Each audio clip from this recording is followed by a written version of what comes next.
nakikiusap yung mga mamamayan na nagigising sila sa gabi. Dala ng ingay ng mga tambucho ng motor at ginawang racing circuit ang Manila. Dahil do sa modified exhaust o muffler ng mga motor. Nag-abiso naman ako ng isang araw. Baka hindi pa nila napanood. So help me share this information. Bawal na po sa Maynila ang modified muffler or open pipe. Kung ano man yan. Kung di yan issue by standard at malakas, masisequester po yung mga bagay na yan. Dahil,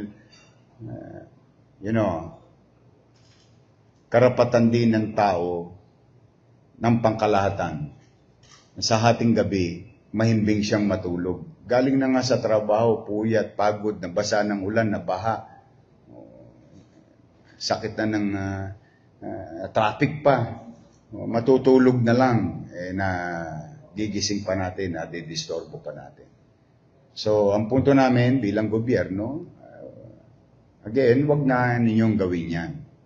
Saka sayang lang, gagastos lang kayo dyan, wala namang kapararakan. Ang mahal siguro nito. Madala ko original talaga sa motor eh. Ano ang belt naman nila?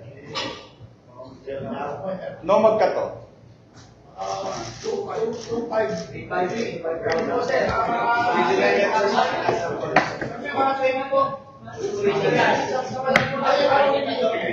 Mga 50,000. Talaga?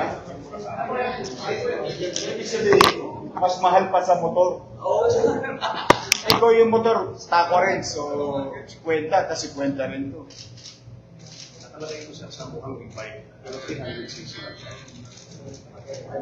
Sayang naman, no? Unnecessary. Nakaka-perwisyo pa tayo ng mga kapitbahay natin. Hindi yun yung original naman ng motor. Hindi ganyan na ginatanggal nila. Kasi ito, sila nahuli base sa violation ng ordinansa. Hindi sa kapritsyo, sa ordinansa, existing ordinance in the city of Manila. So, pinatupad lang ng mga lespo natin.